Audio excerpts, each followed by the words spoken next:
അസ്സലാമലൈക്കും. പിന്നെ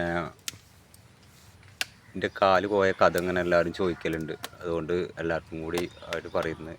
അപ്പോൾ എനിക്ക് ഇങ്ങനെ സംഭവിച്ച് ഞാൻ അജ്മാനിലായിരുന്നു, ദുബായിൽ, UAE അജ്മാനിൽ മുൾക്കോയിലായിരുന്നു എൻ്റെ റൂമുണ്ടായിരുന്നു. അപ്പോൾ ഒരു ദിവസം രാത്രി അങ്ങനെ കടന്ന് രാവിലെ നീച്ചപ്പോൾ എൻ്റെ കാലിൻ്റെ ചെറുവിരലിങ്ങനെ തരിച്ച്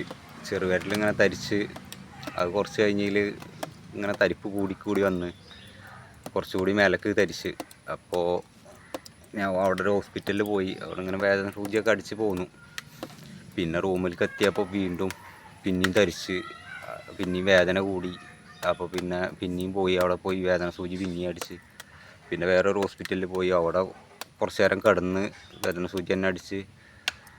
പിന്നെ അപ്പോൾ അവിടുന്ന് ഡോക്ടർ പറഞ്ഞു എന്നോട്, ഇങ്ങനെ വേദന മാറിയിട്ടില്ലെങ്കിൽ ഇനി നാട്ടിൽ പോയിക്കോ, ഇവിടെ ചികിത്സ എനിക്ക് താങ്ങൂല എന്നുള്ളതൊക്കെ പറഞ്ഞു. അപ്പോൾ അങ്ങനെ നാട്ടിൽ പിറ്റേ ദിവസം ആയി. ഒരു രാത്രി അതിൽ ഞാൻ ചൂടുവെള്ളത്തിൽ യൂട്യൂബിലൊക്കെ നോക്കി, ചൂടുവെള്ളത്തിൽ വെച്ച് തരിപ്പ് വന്നാൽ എങ്ങനെ ചെയ്യാമെന്നില്ല. അപ്പോൾ യൂട്യൂബിലൊക്കെ നോക്കി ചൂടുവെള്ളത്തിൽ വെച്ച് അങ്ങനെ ചെയ്തു. അപ്പോൾ ഇങ്ങനെ പിറ്റേ ദിവസം രാവിലെ ആയപ്പോൾ എൻ്റെ കാലിൻ്റെ കളറ് വേറൊരു കളറായി മാറി.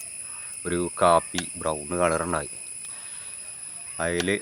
അപ്പം ഞാൻ കരുതിയ രാത്രി ചൂടുവെള്ളത്തിൽ വെച്ച ചൂട് എനിക്കറിയാം, തരിപ്പ് കാരണം അറിയാനിട്ട് പൊള്ളിയതാണെന്ന്.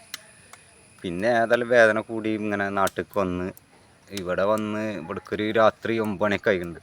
അവിടെ എയർപോർട്ടിലൊക്കെ മറ്റേ വീൽ ചെയറിലൊക്കെയാണ് വന്നത്. പിന്നെ ഇവിടെ രാത്രി 9 മണിയൊക്കെ ആയപ്പോൾ ഇങ്ങനെ ഇതായി. അങ്ങനെ പിറ്റേന്ന് രാവിലെ ഹോസ്പിറ്റലിൽ പോയി, മറ്റേ മഞ്ചേരി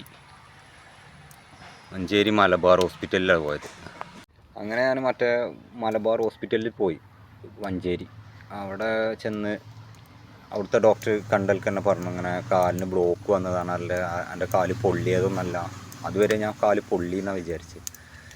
പക്ഷേ കാല് പൊള്ളിയതൊന്നല്ല, ബ്ലോക്ക് വന്നാണ്.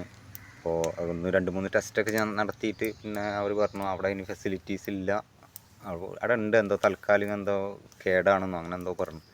അവർ കോഴിക്കോട് മെട്രോ പറഞ്ഞൊരു ഹോസ്പിറ്റലിലേക്ക് റെഫർ ചെയ്തു. അവിടെ പോയി, മെട്രോയിൽ പോയി. പിന്നെ അപ്പോൾ അവിടുന്ന് ഡോക്ടർ നോക്കി ടെസ്റ്റും കാര്യങ്ങളൊക്കെ നടത്തിയിട്ട് പറഞ്ഞു അത് അവരെ സമയം വൈകി, അപ്പോൾ ഇനി അവർക്കൊന്നും ചെയ്യാൻ കഴിയൂലെന്ന്, സമയം വൈകിയായിരുന്നു. അതിൽ പിന്നെ അതിൻ്റെ അടുത്ത് തന്നെ ഉണ്ട് നമ്മൾ ഇക്ര ഹോസ്പിറ്റലുണ്ട്. അപ്പോൾ ഇക്ര ഹോസ്പിറ്റലിൽ പോയി. അപ്പോൾ അവിടുന്ന് കുറേ 2-3 ഡോക്ടറെ കണ്ട്. അവിടെ ഒരു ഡോക്ടർ ഇങ്ങനെ പറഞ്ഞ് കാലിൻ്റെ ഇതൊക്കെ നോക്കിയിട്ട് പറഞ്ഞു ഇത് കാല് മുറിക്കേണ്ടി വരും എന്ന് പറഞ്ഞു. അപ്പോൾ അവിടുന്ന് കാല് മുറിക്കേണ്ടി വരും എന്ന് പറഞ്ഞപ്പോൾ നമുക്കൊരു സങ്കടം കൊണ്ട് നമ്മൾ പോകുന്നില്ല. അതായത് പിന്നെ കുറച്ച് ഇതും കൂടി നോക്കാമെന്ന് കരുതി. അവിടുന്ന് CT സ്കാനിങ്ങും ഇതൊക്കെ എടുത്ത് എല്ലാ ടെസ്റ്റും ഇതൊക്കെ കഴിഞ്ഞിട്ടുണ്ട്. പിന്നെ അവർ ഇതാക്കിയിട്ട് ഞങ്ങൾ പോകുന്ന അവിടുന്ന്. അപ്പോൾ അവിടെ അഡ്മിറ്റ് ആയില്ല. രാത്രിയായി, അങ്ങനെ വീട്ടിലേക്ക് പോകുന്നു.